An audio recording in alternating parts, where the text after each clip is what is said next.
So hello everybody. I've got used to saying hello rather than good morning or good afternoon because you're never quite sure where the person you're talking to actually is. My name is Ian Nabney. I'm from the University of Bristol. I'm one of the three organisers, and I'm going to be chairing this afternoon's session. So in this session, we have two invited papers, which we're going to hear from people, and there'll be a reasonably substantial Q&A at the end of each one. And then we have a panel discussion where it's really open to the floor to raise any issues that they would like to or any questions. And we have a panel of the three organisers, the two speakers, and our keynote, Torsten, as well, will also be here for that panel. So thank you to all of them. So without further ado, I'd like to queue up our first talk, which is being given by Jay Roberts, and it's on controllably sparse perturbations of robust classifiers for explaining predictions and probing learned concepts.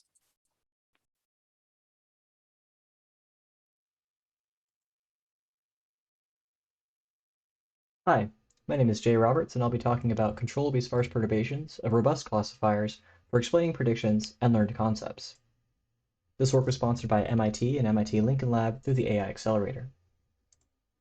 We'll be working with convolutional neural networks, and these are highly nonlinear, highly expressive, highly effective models that revolutionize the field of computer vision and are often treated as black box algorithms. The specific task we're interested in is image classification, where a model takes an input image and is tasked with predicting the target label. What we'd like to do is create explanations for why a model came to the prediction that it came to, using the input image, the model parameters, and the model prediction. Since we're in the field of computer vision, we would like this to be a visual explanation.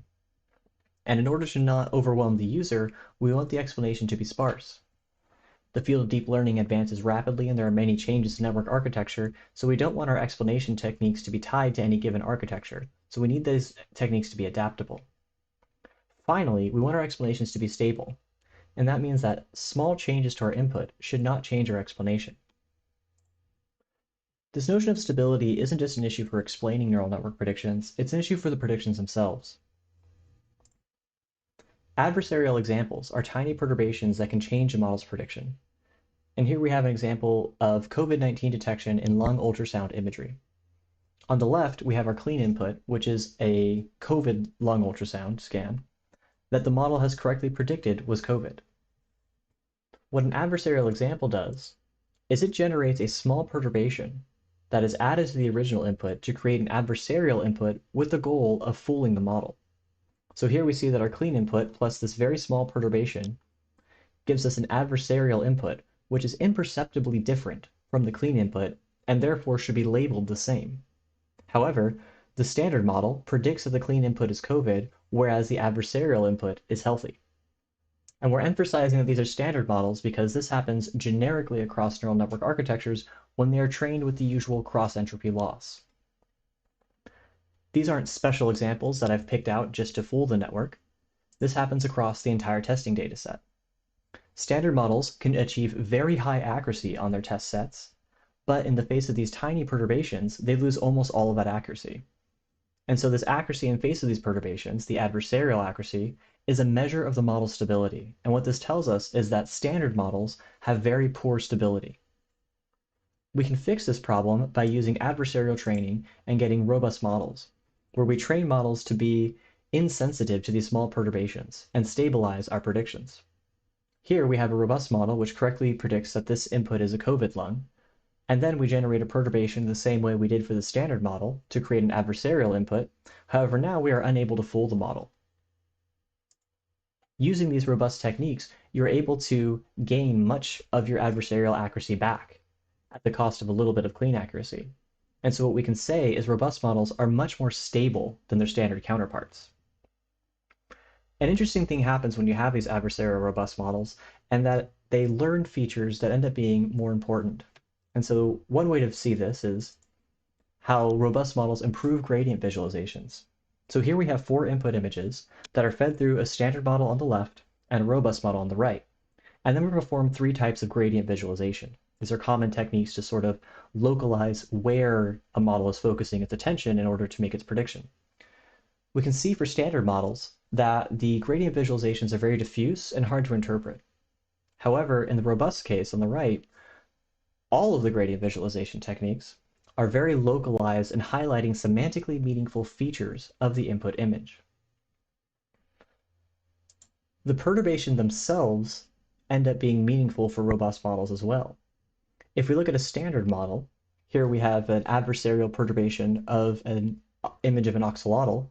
The perturbations end up being diffuse random noise. They're sort of localized a bit to features of the image, but they aren't indicative of anything that a human could interpret. However, in the robust case, the perturbations are clearly focusing on semantically meaningful features. Here we see the gills and the legs of the axolotl. Now we're going to talk a bit about generating these perturbations, and I'll try to make sure I say perturbation and not attack, because we're not always trying to fool the model. Sometimes we're trying to have the model explain itself. If we try to increase the loss for a model's prediction, then we're trying to fool the model, and that's the adversarial attacks that we were mentioning before. If we try to decrease the loss, however, what we're saying is we want the model to become more confident in either its prediction or in some other label. And so here we're asking the model to be more confident in its correct prediction that this is an axolotl, and the perturbation has highlighted the eye and the gills. To generate these perturbations, we're solving a standard maximization or minimization problem in order to increase or decrease the model's confidence. Our perturbation is our explanation that we're going to have, and L is a measure of our model confidence, usually the cross-entropy loss. Y is our target label, and we're either going to target towards the model's prediction or towards a class that we want to explore. We want these perturbations to be relatively small in order to not dramatically change the image and lose all semantically meaningful features, but we have to be careful with how we choose the constraint. We're choosing a constraint to be small in the LP sense, and for adversarial attacks, usually use p equals infinity, which you can think of as taking every single pixel and modifying it by a very small amount. Now those are very powerful adversarial attacks because they're very hard for humans to see, but they result in incredibly dense and jagged perturbations which aren't great for explanations. You can use L2 perturbations which end up being smoother, though still very dense, or you can use L1 perturbations which are actually sparse, and you can control how sparse they are. To approximate that maximization or minimization, we're going to use gradient ascent or descent via Frank-Wolf. Usually for adversarial attacks you use projected gradient descent, but we choose Frank-Wolf because it exploits the convexity constraints of the LP balls, it trivially applies to any LP norm, and it's very easy to implement. How we're going to do this is you take your input image and you feed it through the robust model. You compute your loss, compute your gradients, and you take one Frank-Wolf optimization step. That gives you a perturbation, which you add to your input image, and repeat. The more times you repeat this process, the more your loss is going to increase or decrease, and the better your perturbation will be in that sense. However, every step you take is very expensive because you have to compute the gradient of a very large neural network, and so you want to try to take as few steps as possible while still maintaining perturbations that have meaningful features. This becomes a particular problem with L1 constraints, which are very desirable because they give sparsity, but when you do the Frank-Wolf optimization, it modifies 1 pixel per step, and that pixel is the step of maximum gradient increase. And so here we have an image where we're trying to do an L1 perturbation, and we use 900 steps that took roughly 10 seconds for this image, and you can see the perturbation is very small, though localized on the eye, and hard to interpret. So to overcome this efficiency barrier, instead of modifying 1 pixel in the direction of the maximum gradient increase, we constructed L1Q perturbations, which is a simple modification where we now modify the top Q% gradient directions. And because we're working with robust models, the top Q% of pixels are going to be localized as well, so we retain the sparsity that we're interested in. And we see here that performing a perturbation on the same input image with only 30 steps in less than 1 second still produces a sparse perturbation that is a little more interpretable and much more efficient. We're going to use these perturbations to perform counterfactual explanations, where we take an input image and we try to explain why a model came to that prediction. This can be done for correct predictions, but we're going to focus on error predictions and answer questions like why did the model make its prediction and how could we correct this error? To answer why a model made the prediction it did, we're going to do prediction targeted attacks, where we try to minimize the loss in the direction of the prediction. And so that is going to increase a model's confidence in whatever it predicted. For our errors, to answer what features of the input would have corrected the error, we minimize the loss in the direction of the correct label of the image, and so try to make the model more confident in the correct prediction. Here we have an image of a suspension bridge, which the model incorrectly predicted was a pier. We want to answer the question, why did the model make this error? And so we're going to perform a predicted targeted attack to say, be more confident in your incorrect prediction of pier.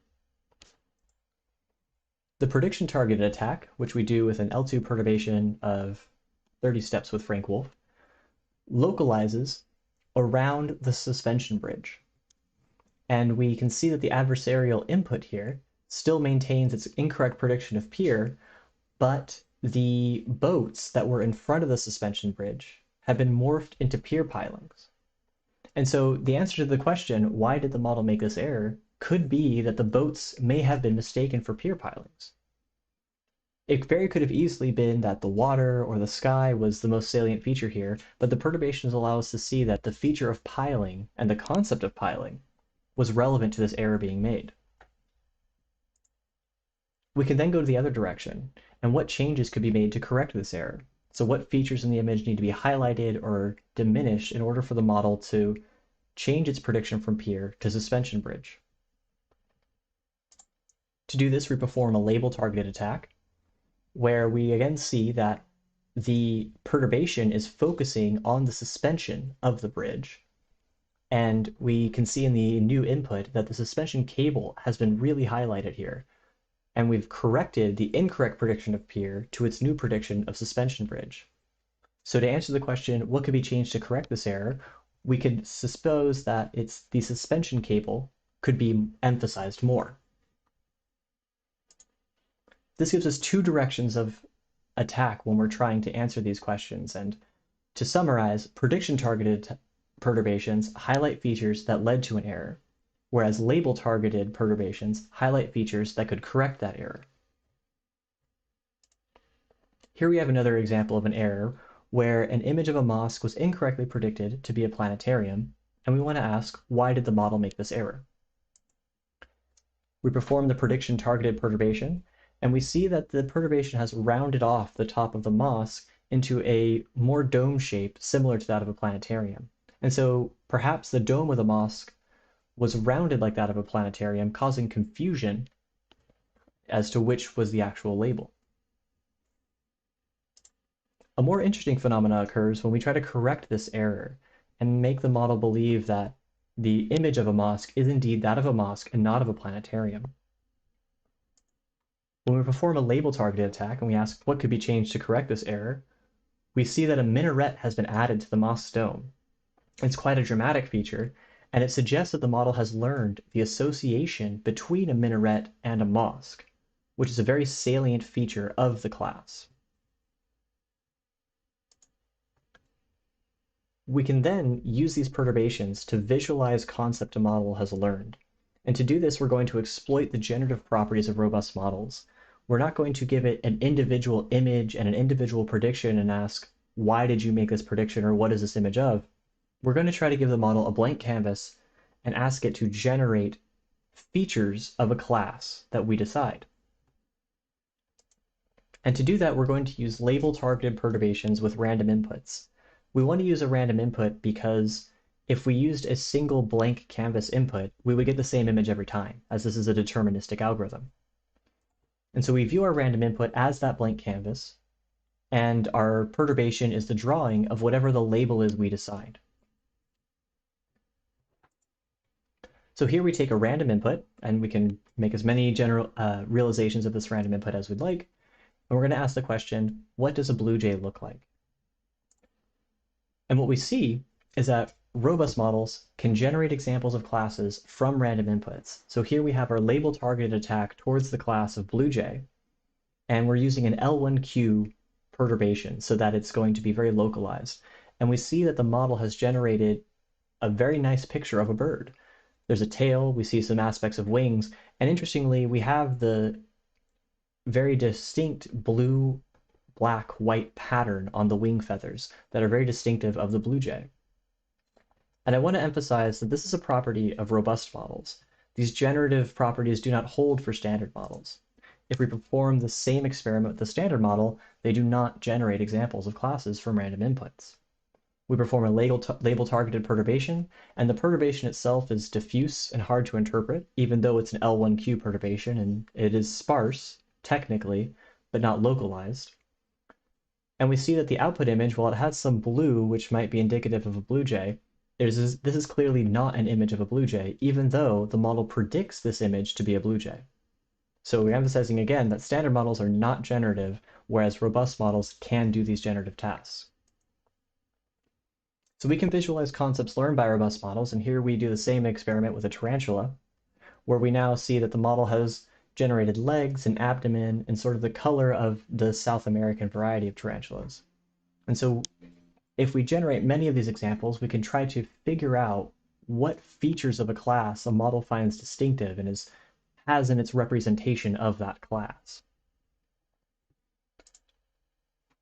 What we do here is we do the L1Q perturbations, which are controllably sparse and give us very localized instances of concepts, and L2 perturbations, which aren't sparse, but they're very smooth, and so they can give you abstract, more textures of what the model has learned. Here we have 4 classes: rhinoceros beetle, white shark, Labrador, and mushroom, and we perform these perturbations to try to see what concepts the model has learned. When we look at the rhinoceros beetle, which has the very distinctive rhinoceros horn, we see that in both cases, when required to localize in the L1 case, it draws the rhinoceros horn on the beetle, and even in the L2 sense, where it is allowed to change every pixel, it still retains these very localized images, suggesting that the model has really picked up on this rhinoceros horn for the class. In the case of white shark, when the model is forced to localize, we see that it ends up drawing sort of the breaching portion of a shark, but also a fin, which is if we have to localize what a great white shark is, a fin is a very good feature to use. This is very different from the L2 case, where we see the texture of water, the gray top of a great white with the white bottom, and interestingly, what looks to be a cage artifact. And if you look in the L1Q on the very far left, you also see a bit of this cage artifact. And this is actually a generic phenomena. When you take a robust model trained on ImageNet, if you do an L2 perturbation or even an L1Q perturbation in the direction of great white shark, it seems to add these dive cage features, which suggests that the model has learned an association between great white shark and dive cage. And so maybe it'd be worth going through ImageNet and seeing if it's biased towards having images of great whites seen from or with dive cages. You can also use these to try to find classes that maybe the model is having trouble distinguishing and maybe see why the model is having trouble distinguishing. So we look at the L1Q perturbations of Labrador, and we see that we get some tongues, ears, and a little bit of a dog face. And on the L2 perturbations, we can kind of have some images of fur, it looks like. But really, these aren't very crisp like in the other 2 images above. And that could be because there's actually a lot of variation between the Labrador class. You have brown labs, white labs, black labs, and also just distinguishing between dog breeds can be quite difficult. So this could be a way for us to see a potential problem that the network is having and then try to address it in our training data. Finally, I think a good use of the L1Q and L2 perturbations together is done with the mushroom class, where we see that we can generate very localized images of mushrooms in the L1Q perturbation. So the model has learned the shape of a mushroom. And in the L2 perturbation, the model ends up throwing the texture of the gills of a mushroom. So the model has learned that mushrooms have these gill textures as well. And that suggests that the model has a very good representation of the mushroom class.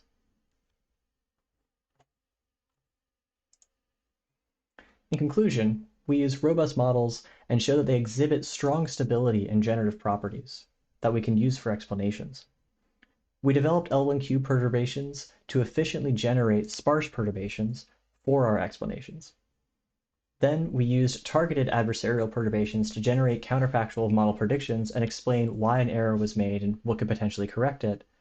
And finally, we probe concepts learned by a model by perturbing random inputs to see which classes emerged, and using the L1Q perturbations, we're able to do very localized images, and using the L2 ones, we can get at the textures the model has learned.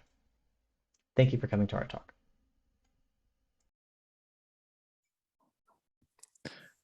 Well, thank you very much, Jay, for that really interesting and excellent talk. I particularly must say I enjoyed the magical appearing minaret. I thought that was a great highlight of it.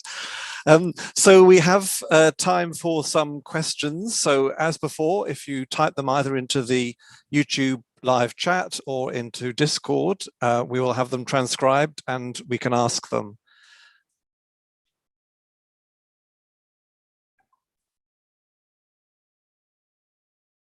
While we're waiting for a question, perhaps, Jay, I could ask you the obvious thing to ask at this point, having done all this work on images, is what would you do about video?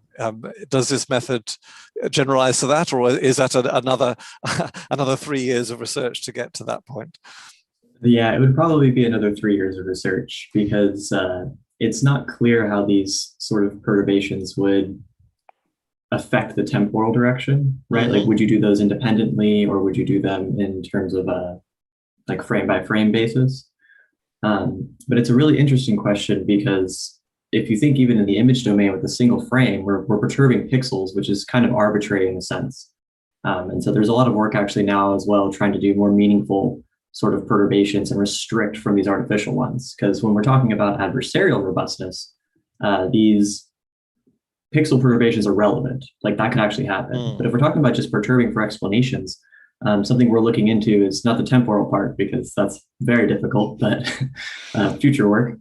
But we're looking into more meaningful perturbations to try to, maybe you don't need the best adversarially robust model, but you can do the perturbations and restrict them to a manifold that you actually care about.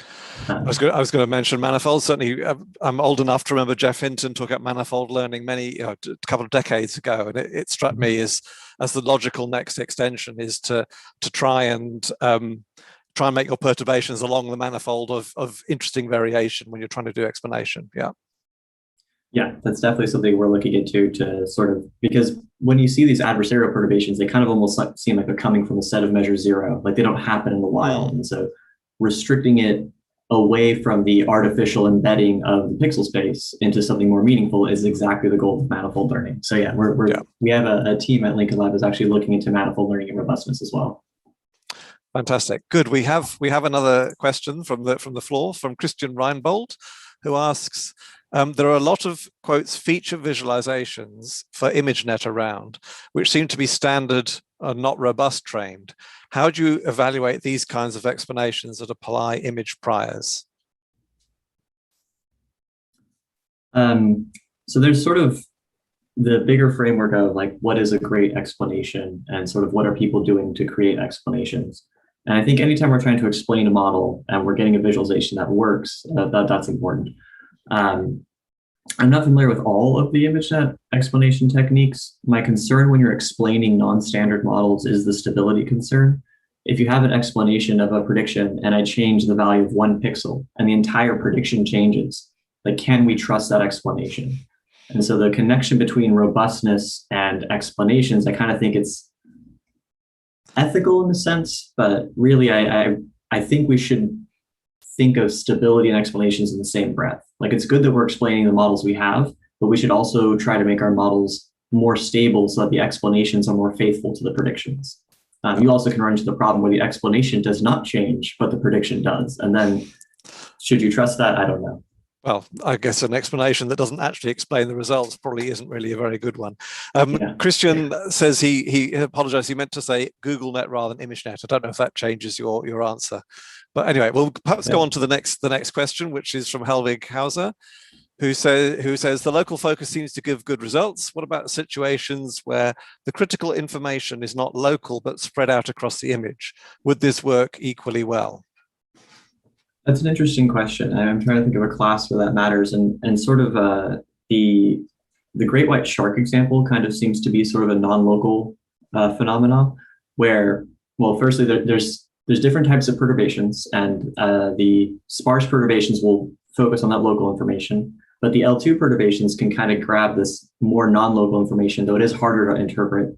But I think the example of the great white shark is decent for that, because we have the great white shark fin, but also on the separate sides of the image, we have like a cage forming and water. So in the local case, in terms of explaining a single image, you can still see non-localized behavior of the perturbations. So I think it works pretty well there. A problem we're having is it's future work. And what we're trying to do is try to figure out, instead of just explaining one image, can we try to get more information out of these techniques? But yeah, thank you for your question. Very good. Are there any more questions? Got perhaps a minute or so more.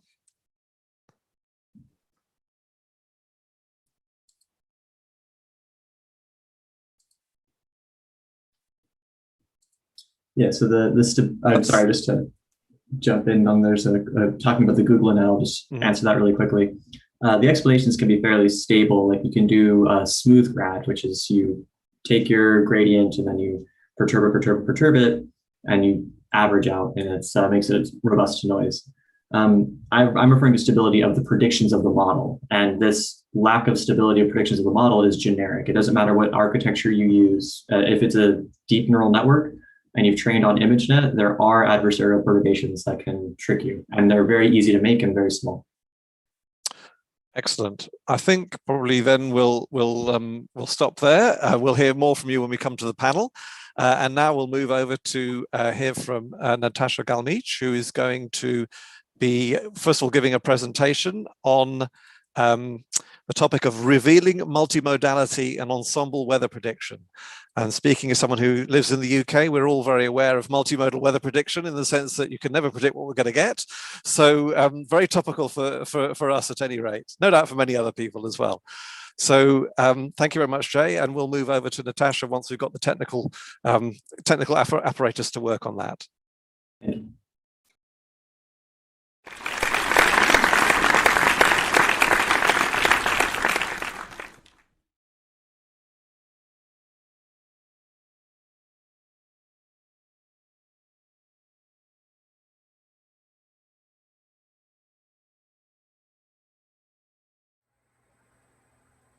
Hello everyone, my name is Natacha Galmiche. I'm a PhD student at the University of Bergen in Norway, and in this talk I would like to introduce the challenges related to multimodality in ensemble weather prediction, and then to present our graph-based solution that reveals multimodality in ensemble weather prediction.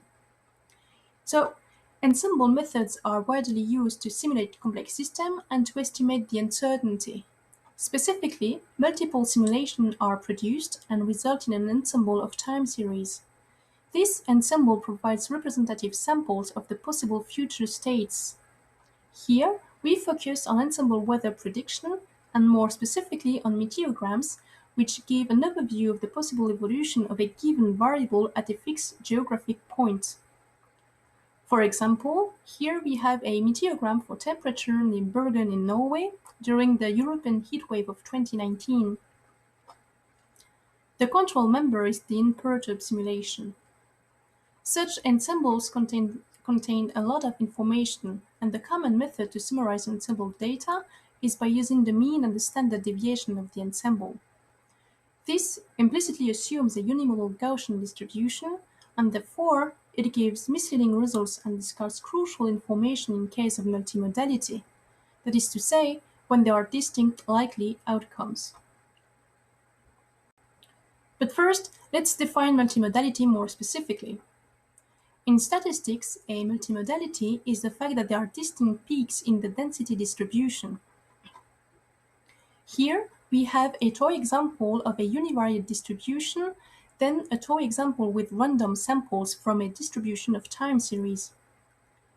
Here, we can see that there are two distinct peaks in the density distribution. Therefore, this distribution is bimodal. However, in weather prediction, we don't have access to the real distribution, but only to representative samples of the real distribution.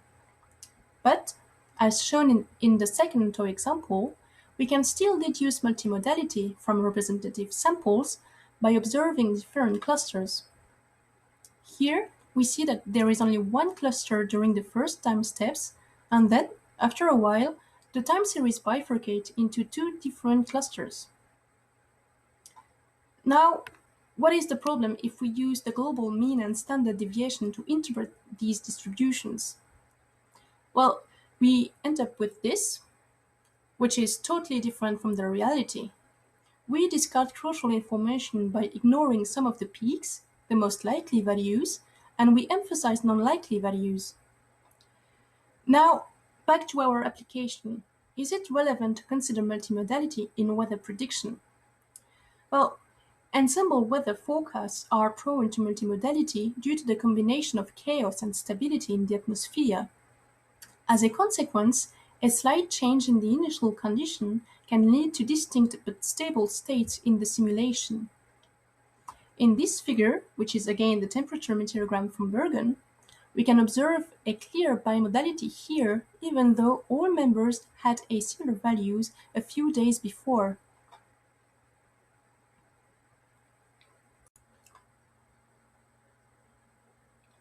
Now that the context has been clarified, let's define our tasks.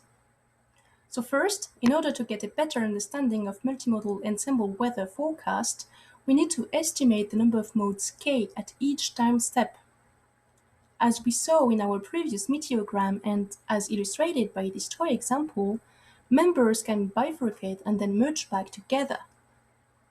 Then, we need to faithfully represent each cluster at each time step, for example using the mean and the standard deviation, but for each cluster separately. In addition, we want to be able to determine when modes appear and disappear. And finally, we would like to determine all possible connections between consecutive modes. This includes allowing members to jump from one mode to another if it reflects the reality. These tasks naturally fall under the subject of time series clustering. Typical approaches for time series clustering are distance-based. Most of them use either the Euclidean distance or dynamical time warping. In any case, these existing solutions don't cope with all the tasks described here, especially T1, T3, and T4. For example, if we apply k-means to the entire time series, we don't know when modes appear and disappear. Also, members are stuck in their mode from beginning to end. Thus, we decided to independently cluster the members at each time step rather than directly the time series themselves. Based on these tasks and the challenges related to weather prediction, we defined the following design rationales. First, no a priori information is available concerning the real distribution of the ensemble.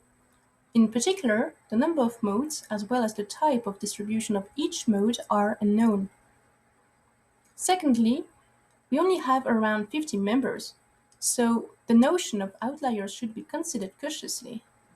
Indeed, each member can describe the actual outcome, no matter how different it is from the other members. In addition, weather prediction concerns not only meteorologists, but also users whose decision depends on the prediction. As a consequence, while simplicity and clarity should be favored, it remains of great importance to not ignore singularities, especially if they describe extreme scenarios. Thirdly, in the atmosphere, large and small scales coexist, describing distinct phenomena. To ensure an accurate representation, one scale should not be preselected at the expense of another. Consequently, thresholds of any kind are to be avoided. Finally, on top of automated solutions, we also aim at providing qualitative information that would allow experts to potentially readjust the automated solution. Indeed, we believe that a correct number of modes k does not always exist, and that only meteorologists can make a decision, especially in threatening situations. Thus, the process of determining k, together with its uncertainty and the consequences of choosing a particular k over another, should remain transparent. Based on these rationales, we arrived at the following design of our graph-based solution. Without going into detail, we can summarize the main idea as follows. For each time step, cluster the data assuming successively all possible values of k. We can use, for instance, the k-means algorithm. Then, associate each assumption k with a score representing a clustering quality measure. We can use, for instance, cluster inertia. Once there is a score associated with each assumption k, we can normalize these clustering scores such that they are all between 0 and 1.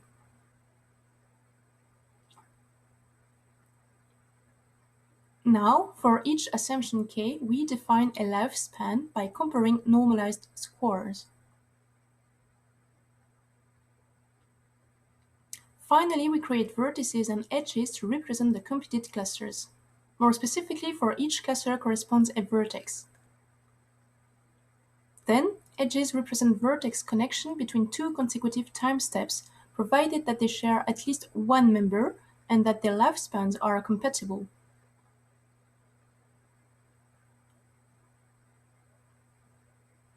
Each vertex and each edge contain information about the members they represent, as well as the clustering they come from.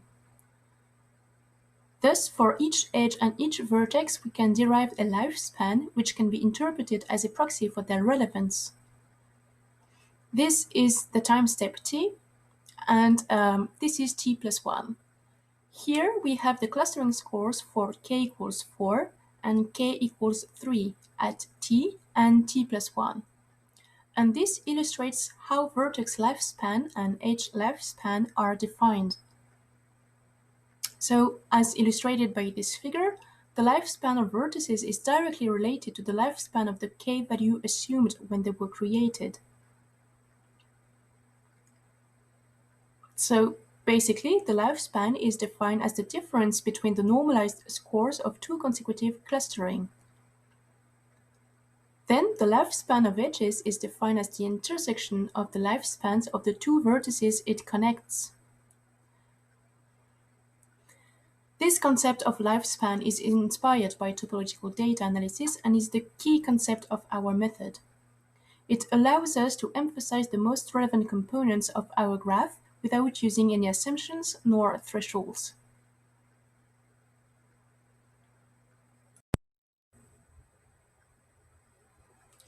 To visualize such graph, we provide various tools. The entire graph view provides an effortless visualization of the outcome of all possible values of k. This simultaneous visualization is made possible thanks to our concept of lifespan that reveals the most relevant components. This visualization uses an unusual combination of a categorical color scale with ordered data. This is so that the colors remain distinguishable even across largely varying opacities. Additional tools guide the user towards an ideal number of modes. The lifespan plot shows the lifespan of each assumption k at each time step. The suggestion bar recommends an assumption k for each time step based on their corresponding lifespan. These provide quantitative information to the user while facilitating the decision-making process. The most relevant components view shows only one values of k at each time step, which is thought to be the most relevant one, either chosen automatically by the method or manually readjusted by the user. These views contain less information than the entire graph view and favors readability. The example given here is a wind speed meteogram near Paris right before the passage of the storm Lothar in 1999. On the 27th of December, considering the distribution as one asymmetric mode with a long tail would be appropriate from a statistical point of view. But this long tail represents a dangerous scenario, and from the meteorological point of view, it might be preferred to distinguish between two modes. A first one composed of the majority of the members, and a second one less likely, but describing a rather severe situation. Thus, although our method suggests that one mode would be the most relevant interpretation, the entire graph view as well as the lifespan plot allow the user to identify this threatening scenario that would be indiscernible in a classical unimodal approach. Both views can be seen as the final product of our graph-based method. While some people appreciate the information-rich and the transparent nature of the entire graph view, others prefer the more classical visual summary provided by the most relevant components view. As an additional application, we can go back to our temperature meteogram from Berlin. If we take a closer look at the mean and standard deviation interpretation on the 27th of July, we see that the predicted range is almost 10 degrees wide, which suggests a great uncertainty. In addition, according to this interpretation, the expected temperature is 22 degrees, which is not at all a value represented by the members. In reality, the distribution is clearly bimodal, and this is also what our method reveals. More specifically, the forecast produced by our method is that we have a 0.51 probability of getting 18 degrees, give or take 2, and a 0.49 probability of getting 26 degrees, give or take 1, which is a much more accurate representation of the ensemble. Similarly, on the 20th of December, 20% of the members are actually higher than the upper bound of the unimodal predicted range, with some members reaching up to 29 degrees. Here again, our method detects that there are actually two modes and faithfully represents the members that describe a warmer scenario, as well as the majority of the members predicting a cool down on that day. To conclude, ensemble weather prediction is a challenging yet important application, and existing approaches can't solve all its related challenges at once. Our solution can successfully reveal multimodality and aid the understanding of ensemble weather prediction. In particular, it can expose threatening scenarios that would be indiscernible in a classical unimodal approach. It produces fully automated solutions while providing quantitative and qualitative information that allow the user to understand the automated solution and potentially to readjust this automated solution. Thank you for your attention.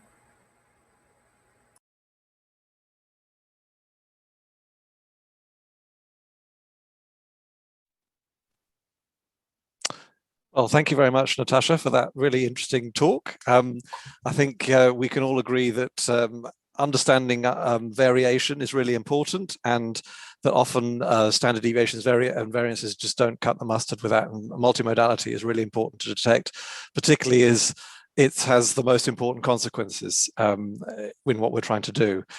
So we're happy to take questions as before on Discord or on YouTube Live, but I do have a question from Jay, actually, to start with.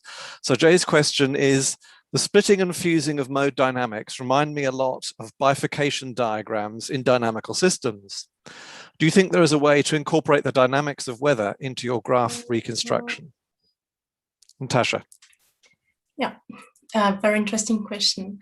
Actually, I think it would be one of the next steps of our method. I don't know exactly how we will take this into account, but this is definitely a good feature to add to our method. Yeah.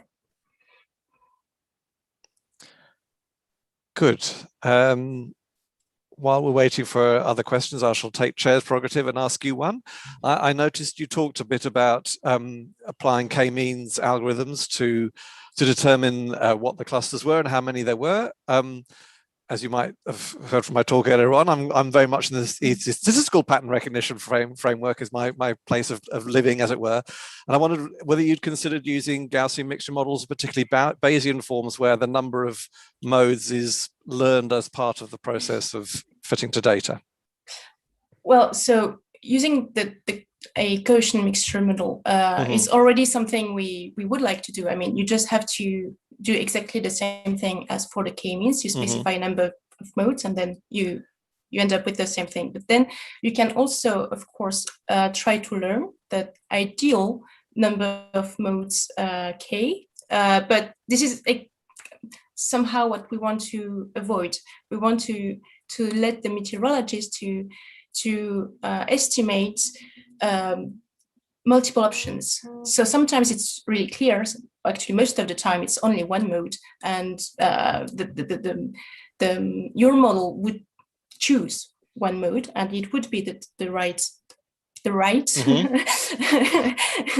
interpretation.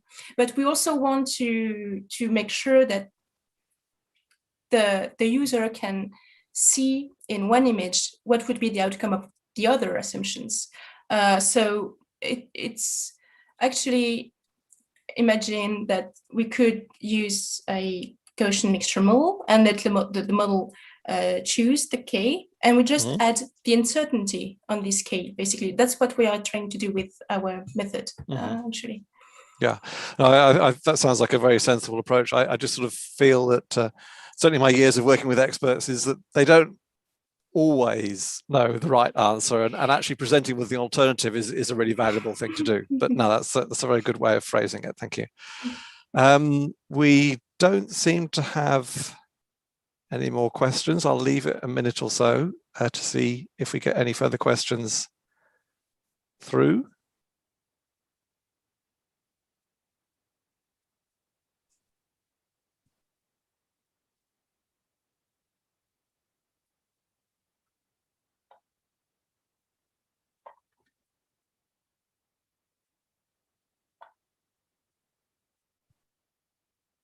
Anyone on the panel, perhaps?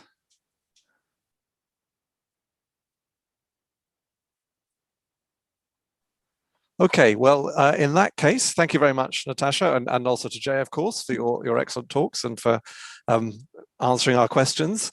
What we can do now is move on to the panel itself, so that'll take a little bit of reorganization. So if I could ask our audience for patience for a minute or so while we reorganize everything so that we have the whole panel able to speak.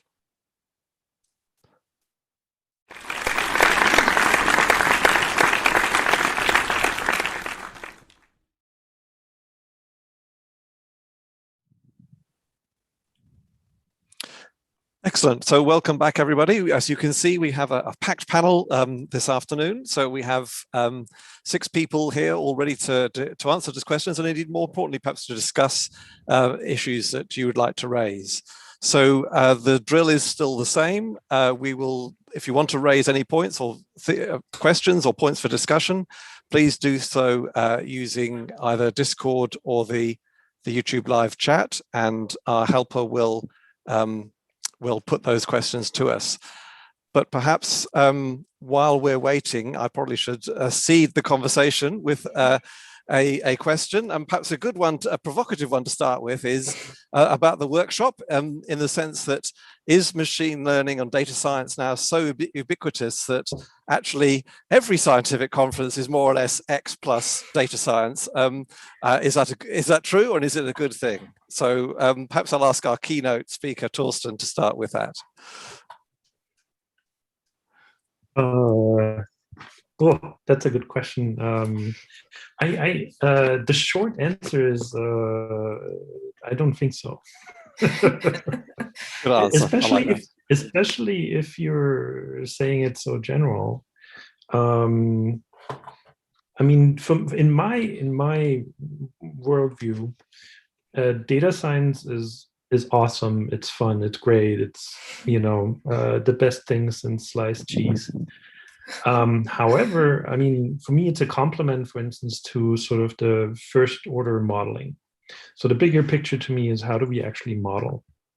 And I mentioned it somewhat in my talk. I see here computational science, or modeling through, laws, mostly, but not only, differential equation, partial differential equation, etc., is really important. And I also think there's a lot of overlap between the data-driven modeling and the first-order logic type of driven modeling. And they have their right to be there. But I think that the question is more, what type of modeling approaches are important for a particular scientific field. And data science probably does play an important role in many fields, but there are other types of modeling approaches that are around that should be considered and important as well. Daniel, do you want to? Well, that's why I'm the chair. You see, I get to ask the tough questions. I don't have to answer them. That's the ideal place to be. Daniel. I don't know. I'm sort of, I think, a little bit in the same camp as Torsten here. Yes, visualization, well, machine learning definitely in data science has played a larger and larger role in a lot of fields and a lot of conferences. You can look at just any of the funding calls that we have, and it's definitely at the top of them. but I don't think it's the silver bullet. Yes, it can be helpful in certain circumstances, and yes, it is the solution to certain problems. But I think it'll form a part of a lot of these venues. But yes, the underlying phenomena in this sort of modeling things are very well. They're essential. The first order modeling is essential. So, very similar answer. Does anyone want to put forward a different answer, Jay? Perhaps? I don't know. Yeah, I got my PhD in mathematics doing partial differential equations, so I too love first order modeling. But I think that it's going forward, we're going to have a lot more data science in everything. Like I'm agreeing in the sense that we need both of them, but we should always be considering the data science aspect, because I think it's important for the modeling to acknowledge what the real world situation looks like. And data science is very good at that. And so incorporating your physics model together with your observational data is, I think, a really fruitful path going forward. Jaakko? Well, I like the concept of trade-offs, so I bring that here. So I think that they have their place, data science and visualization. Ultimately, we're analyzing phenomena, and data science, the methods therein, they are tools, but at some point, when the tools grow complicated enough, they become phenomena of themselves, and then we need tools to analyze tools, and then visualization becomes a tool to analyze the data science tools that we use to analyze the phenomena. But then when the visualization tools become complicated, then maybe at some point we start to need tools to analyze the visualizations that we use to analyze the data science tools that we start to analyze the phenomena. So it's sort of like an academic arms race, isn't there? There's always, the more complicated your paper, the more citations it gets, and that does tend to push us in that direction. Whereas sometimes that's what's good, I think, talking to end users, is that they just want to solve their problem. They don't want to solve our problems or write papers for us. They want to solve their problem. Perhaps Natacha can say something about that, having worked clearly closely with some meteorologists. Yeah, actually, I definitely agree with Jay that pure science is fun, and I think most of us are really motivated by that, especially when we are young and we are learning a lot. But it's true that we have to remember what is the objective actually, and the real world applications are actually a good motivation, but also it creates problems that don't exist in theory, which is also something really important, and it adds something actually.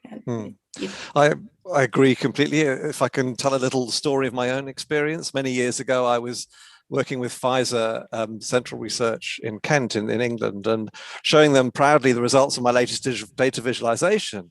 And they said to me, yeah, that cluster down the bottom right-hand corner, that looks really interesting. So what points are there? And I realized suddenly that I produced a wonderful visualization that you couldn't interact with. And that's what got me into information visualization in the first place, was simply a very simple question from an end user who wanted to know more. And I couldn't tell them without saying, I'll go away and write some MATLAB code and pull that data out. So absolutely, it's really helpful. We do have a question from the floor. It's directed originally to Jay, but I think we can probably frame it in a more general thing that will speak to the rest of the panel as well. So Helwig Hauser, thank you for asking another question. He asks, I really like the idea of robustification and wonder whether this should not go along with a more prominent place for the unknown, for example, in classification. Is there something in it, or is this a stupid thought? Well, there's no such thing as a stupid question here, Helwig. So Jay, what do you think about the question of the unknowns and robustification more generally in classification? Yes, I think we can definitely broaden this one out, because when I'm talking about robustness, the point that I was coming at it from was adversarial robustness. So you're specifically trying to prevent an attack from an enemy. And as though I'm a proponent of stable models, like deep neural networks are not stable, and we should be trying to make them more stable, and robustification is a way to do that. I am hesitant to say that it should be sort of the pinnacle of success, because you do sacrifice clean accuracy for it. So you're going to pay a price for this. And so the balance needs to be there. You need to really consider the balance of like how much stability are you willing to gain versus how much accuracy are you willing to lose. In particular in the medical field, like that's something we came across with the COVID detection. You want to catch COVID and say these tiny little pixels are changed and it changes your prediction. Does that really matter if you're not actually catching COVID anymore? Like you need to be really careful with that. And just in case robustification or unknown, you're talking about like out of distribution detection. It turns out these robust models don't really do well with that. It seems like their internal representation of the data manifold is really good for the training data set, but it doesn't know anything about out of distribution. And so people are actually looking into combining the two. But I'd be interested to hear what other people are thinking about like general robustification from statistics. I think actually something we could move on to Natacha, actually, because the second possibility was around providing room for multiple correct answers, which is precisely what you were doing. Do you think there's scope for doing this more generally? Yes, definitely. And well, if the problem, like what is a dangerous situation, if there were a clear definition of that, maybe we wouldn't need experts to readjust the automatic solution. But I think it will be still the case that we need to provide information so that we can make informed decision, and we are working both with machine learning and so on, that they provide insightful suggestions, and then we as experts or experts in specific domains can interpret and provide their knowledge and maybe add some meaning to the numbers the neural network can give us. Yeah. Torsten, do you want to pick this up as well? I mean, it's again the sort of idea of providing multiple answers and exploring spaces very much speaks to what you talked about in your talk, I think.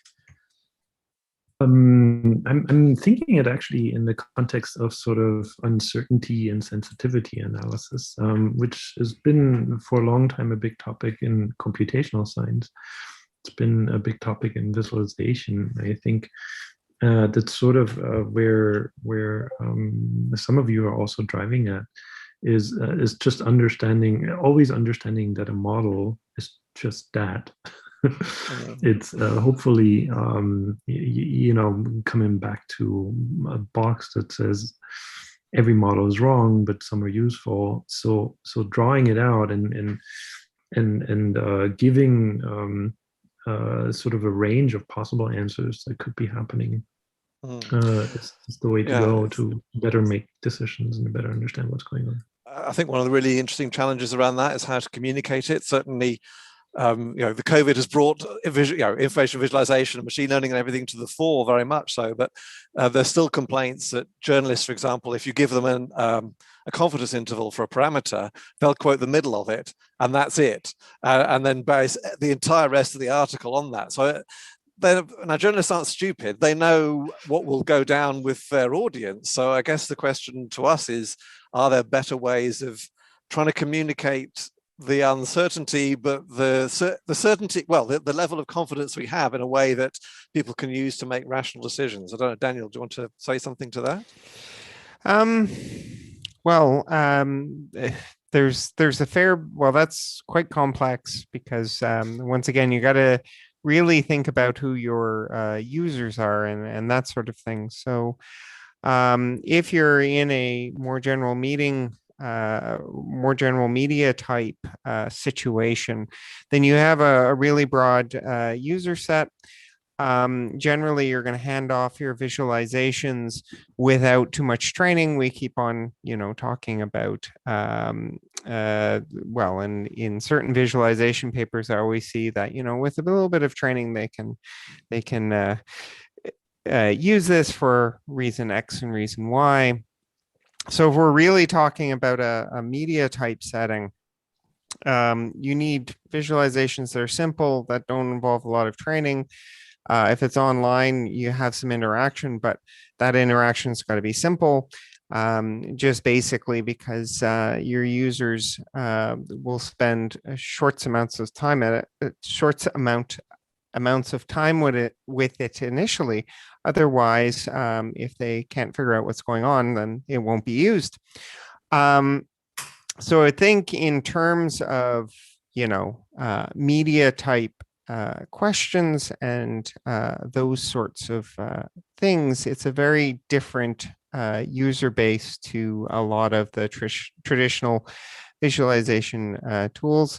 And designing things so that only the middle point is not reported, more than the middle point is reported in a confidence interval, and going a little bit deeper beyond that is not only a visualization problem, but essentially an audience problem that warrants further investigation. I think the COVID situation has sort of brought that, just like you said, to the fore, and perhaps there will be further investigation into that, both in the visual analytics and the machine learning community. Yeah, it's interesting to talk about the user base, because I've taught for the first time this year a course on visual analytics, which had quite a bit of information visualization, some Tableau skills, some dimensionality reduction, and so on, and set a nice coursework at the end. And there's some fantastic pieces of Tableau that people have done, but the one topic that virtually nobody has covered is what is your user base and how have you designed it for them. It seems to be something that people are shy away from, and maybe we need to educate people better in how to do that. I don't know, Jaakko, do you want to say anything on this point? I think that a lot of visualizations focus on the base of analysts, and for them the goal is not only to explain what the model that built the visualization, what it has learned about the data, but it's also to allow the analysts to get insights that go beyond what the model already has. And I think that's a key distinction. Are you just trying to explain what you already know, or are you trying to allow somebody to figure out something more than what you already know? So this is not the same kind of visualization that might be needed for these two different cases. If you're just trying to tell it, okay, this is what we know about the pandemic potential evolution, that these are the risks, then you are explaining the existing model and you are contrasting it. Whereas, for example, this the weather example that Natacha was presenting, there maybe it's more about having experts look at it, and the model is not an expert. It's connecting the things in a fairly non-expert way that doesn't bring in yet all the physics knowledge. So it's definitely something that's trying to create a simple tale and then allowing the experts to come in and say what can be done based on what they see in this simple presentation. And so I think that there's maybe a divergence there, that at some point you really need like entirely different types of solutions for these two different user bases. Oh, Jaakko, just to jump in there, I think there is even some preliminary evidence that you do actually need very different visual analytics approaches for those two situations. So in the explanation type setting, generally you're trying to make a point and you have the ability to point out stuff on the visualization, whereas in a more exploratory setting, you need to find stuff that's previously unknown. In the first setting, if you have an animation or something like that, you can very easily say, look at the top corner, something's about to appear. Whereas if you're in an exploratory setting, you somehow need to be monitoring the top corner for something to pop up, and that may not occur.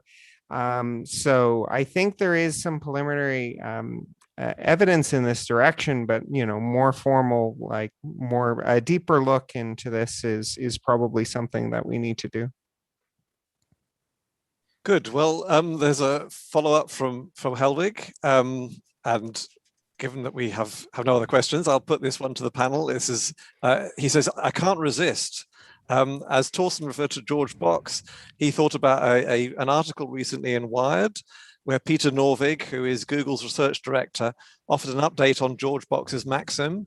which is that all models are wrong and increasingly you can succeed without them? Maybe shortly, Peter Norwig says on his website, that's a silly statement. I didn't say it and I disagree with it. I'm glad to hear it, because it fundamentally misunderstands what you're doing when you're doing anything with data, or even if you don't think you're fitting a model, you are. So, okay, well, I'm glad to hear that someone in charge of what is essentially the largest machine learning company in the world doesn't think that he's not doing modeling, because that would be rather worrying.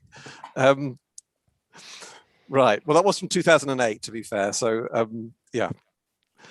Do we have any other questions or points that people want to raise? Yeah, I want to follow up on that a little bit, because I think that this notion that you don't need models, that they're just put in enough data and that tells you everything, that's relying on the notion that when you have enough data, just building in something very simple on top of that is going to be good enough. And I wonder if Jay's work with the adversarial, partly adversarial, and these on the other hand, these explanations leaning at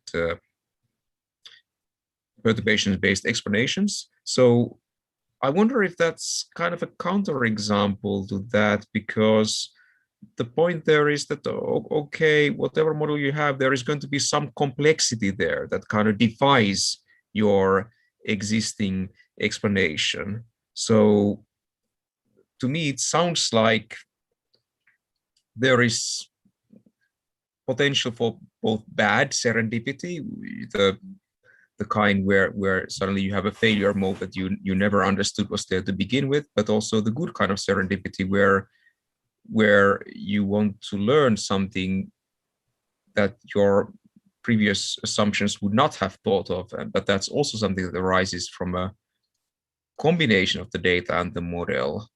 So I don't imagine that a great new insight arises from the data alone. Like, to have the insight, you need some kind of model there on top of it to connect with the data.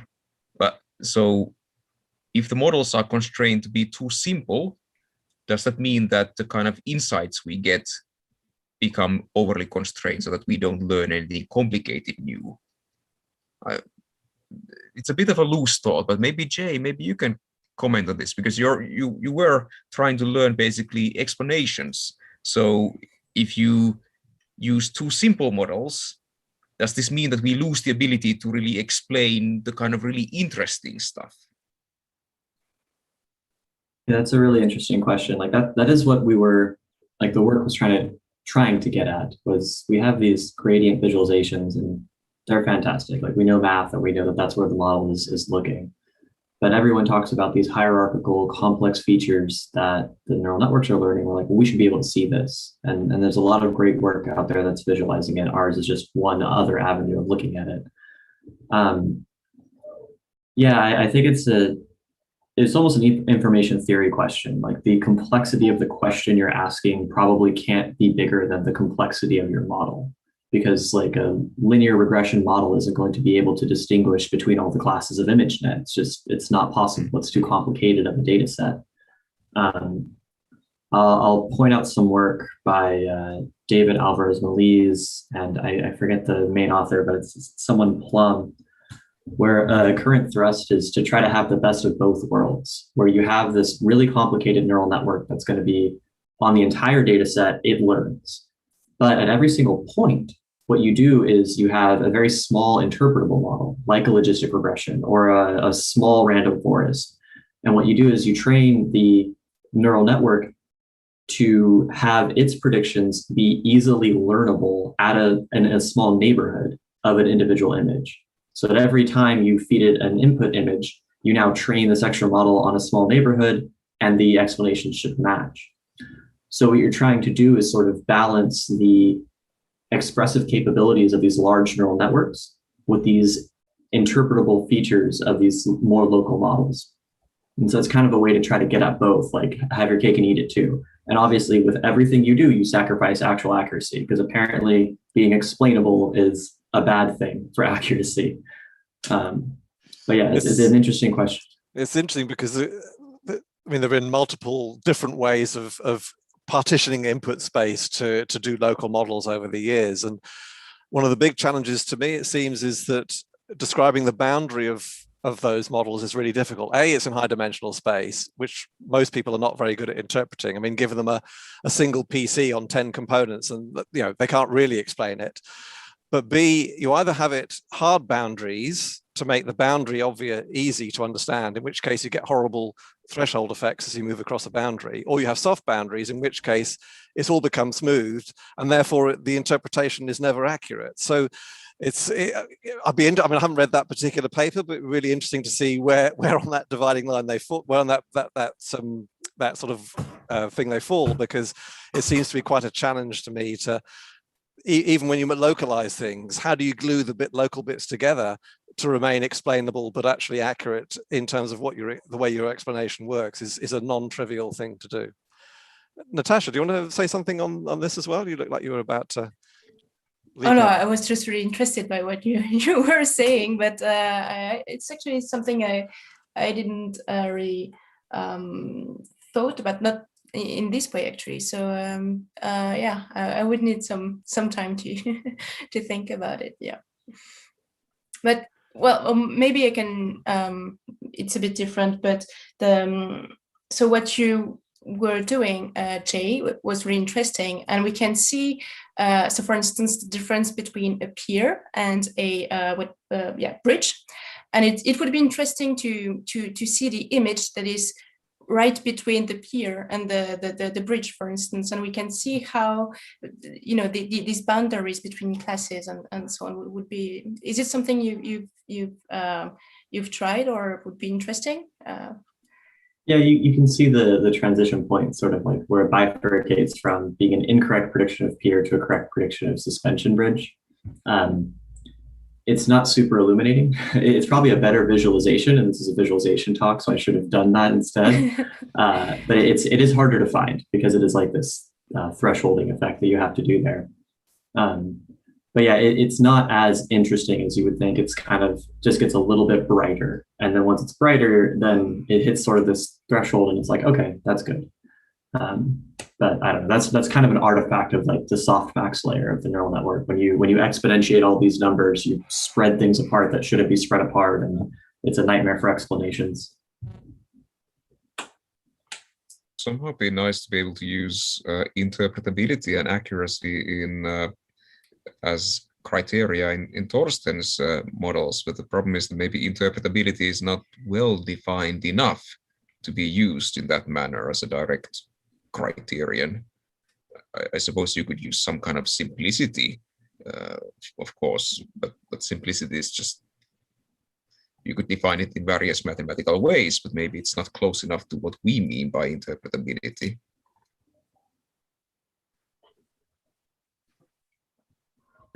So a couple of things are going through my head. On the one hand, I mean, interpretability and even simplicity in that regard, I think it requires context. It depends on the brain who's reading or understanding it or explaining it, and what kind of background you have. And the other thing that I think you're invoking here, sort of kind of Occam's razor, is, and it goes in the direction a little bit also of overfitting, in the sense that, if you really want to always find the simplest quote unquote model to sort of explain a set of data and to interpret a set of data, because the higher the complexity goes, the higher the danger is that you might be misunderstanding what's going on, or you're not getting the essential facts.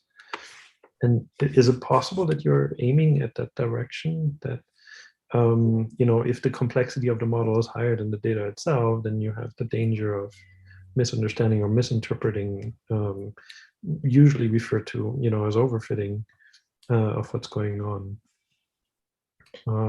And so yes, I agree with you that the challenge is to find the right model, the right complexity of the model to interpret the data. but in the end, I think it's all still about the model and the framing that you have for it. I mean, Daniel, is an interesting question. You've obviously been working with clinicians in the work you were talking about.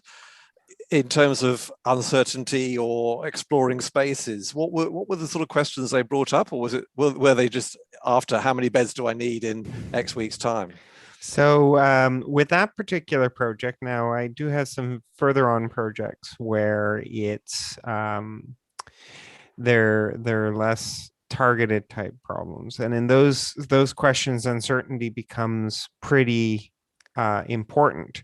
But for that particular short paper thing, it was explicitly stated that they really did not really want to understand a lot of the stuff under the hood. They just wanted a way for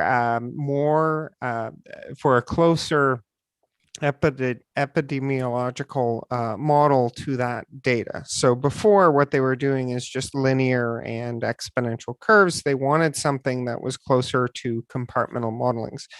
And initially, we started out with very complex things, and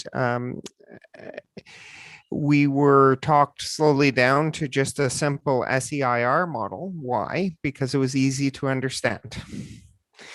And so this is essentially where we went forward from this targeted approach, and more complex models and that sort. More complex questions would require more complex models. So that with that particular question, we were more on SEIR because our users wanted a simple model, not necessarily because it could be the most powerful solution or it could be the best solution. The users wanted a simple model that was epidemiologically grounded. And that actually comes back also perhaps to what Torsten was saying earlier about the importance of if I may use my phrase, I would say priors from models, but using some understanding of the biology to help drive the data model.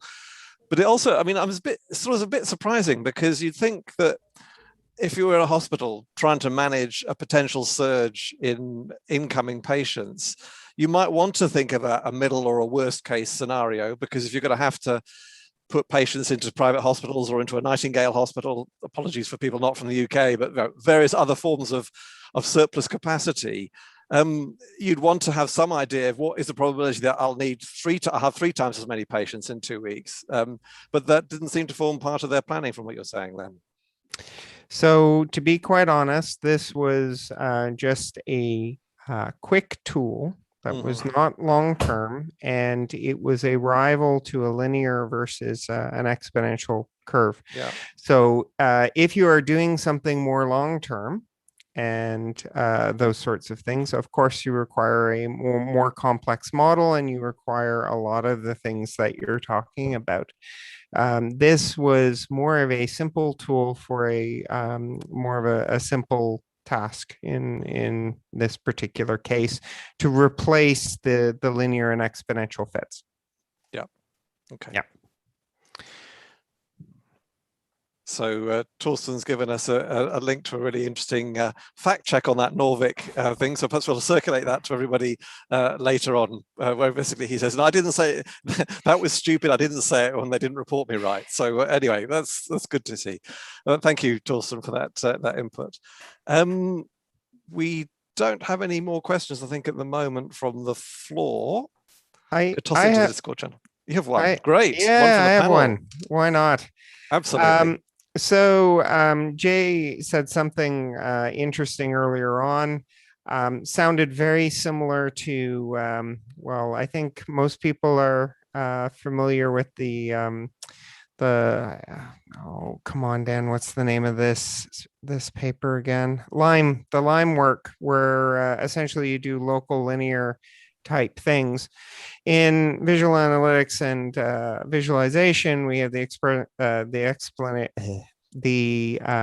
expression of the Schneiderman mantra, which is overview first, zoom and filter, details on demand. Do you think we're doomed to have this chasm between the two, or can we ever have a coarse overview of a more complex model? So, i.e., instead of simplifying things by going local, simplify things on a global sense. So you just sort of have a blurry form of what the thing is, and going forward from there. Is it possible? Are we doomed that we can't, or? So a clarifying question. When you say local versus global here, are you referring to like an image, like a local part of an image versus a global part of the image? Or are you referring to ImageNet as global and an individual image as local? The second one, when we're talking about a local area of the model versus...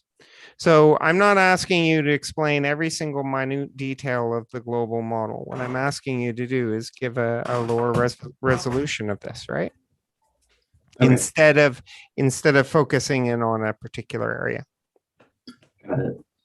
Yeah, I mean, there's a lot of work out there. I don't have it off the top of my head right now, but of people trying to pull out the concepts that the model has learned. I know that there's some work out of MIT, I think Torabolo, who works on model dissection, where what you're trying to do is specifically figure out what activation neurons are corresponding to what properties. And then you sort of rank them and you can see what the model is doing. And so that's a global idea because the model has learned from the entire training data set. It's very interesting, and theoretically, I love it. I think it's really cool. I always find them overwhelming to look at. Like, I don't know how you visualize that in a way that a user could actually know what the model is doing. So I think because and I'm speaking for deep learning models, like if you have a simpler model, of course it's easier to explain what it's doing. But when you have these really complex models, I think you are going to have that chasm where you either going to explain this prediction that it made, or you're going to give it a general idea of what's happening. But the general idea is going to have to be a really, really coarse overview of it because it's learning such complicated features. And now we don't even have a good mathematical understanding of how it's doing it precisely. Mm-hmm. And so until sort of the deep learning experts know exactly what it's doing, I don't know if there's a good chance for having a visualization there. So I really like these local approaches where I think you go a step farther than the line. When you're training the model, you say, no, you're not allowed to make a prediction that isn't explainable by line. And you put that in as a regularizer, and you sacrifice clean accuracy for it, but it does tie the explanation to the training. So you're incorporating some of that global knowledge in there as well. But I don't think that we're ever going to be able to have like a microscope scale that we can go in and out as we please. At least I can't see a way. On the visualization side, you have a bunch of papers. This was mostly done in network analysis called Search and Show Context on Demand. There's probably some gaps we can fill between the visualization technology and some of the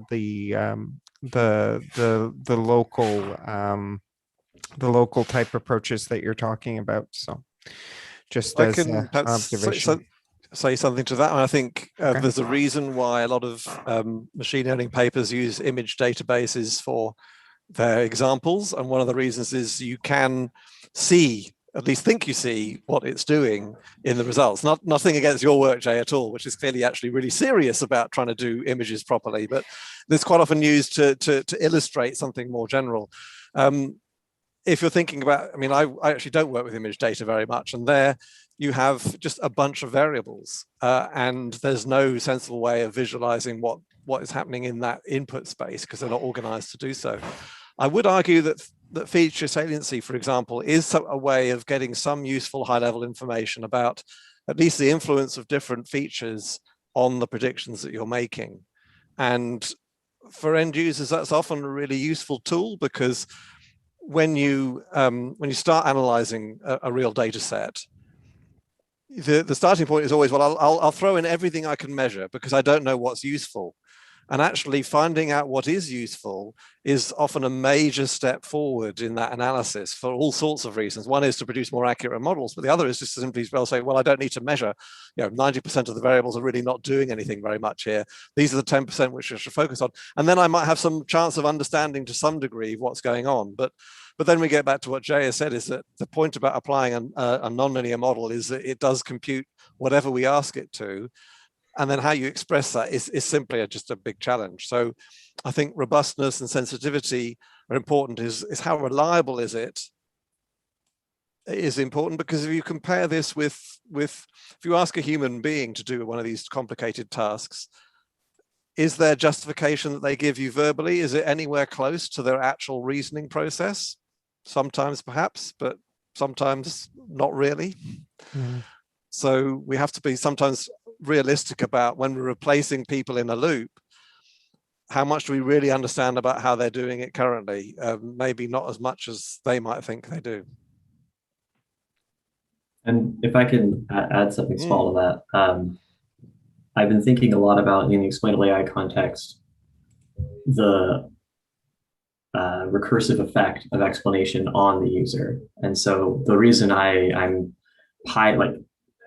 we want stability for explanations is because if you give someone a feature saliency map and then they're like, oh great, like this variable is the most important, but it's not a stable prediction, you're making them trust a model that might not be trustworthy.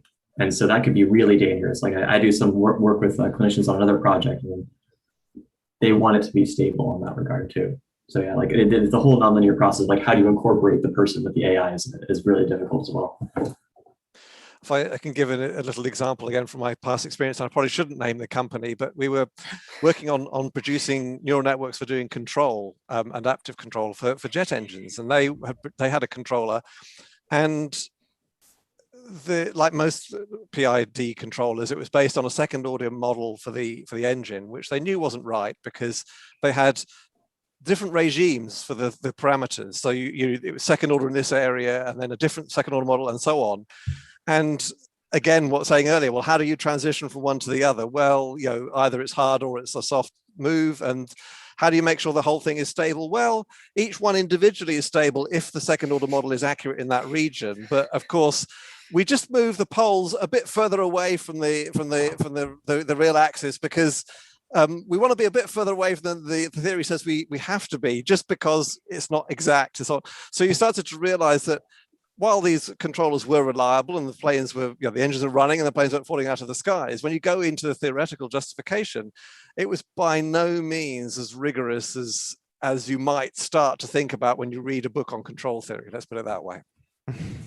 And the same is true of many other applications, perhaps with slightly less safety critical consequences, but the same is true in many areas.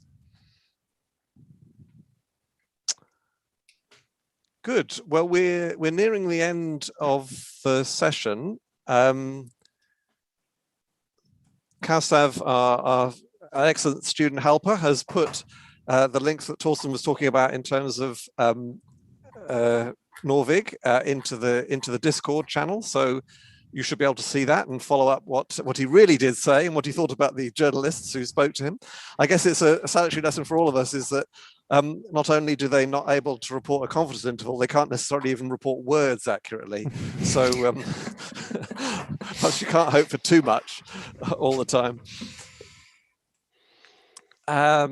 If there isn't anything else that people want to raise, I know we've got a virtual tour. I think there's a virtual tour of Zurich coming up in a short while, from the pleasures of your own home without having to go to any physical effort. I guess you could get on treadmill or an exercise bike while it's happening. But if you want to just have a rest and relax, I think probably we could draw this session to a close, unless Jaakko or Daniel think otherwise.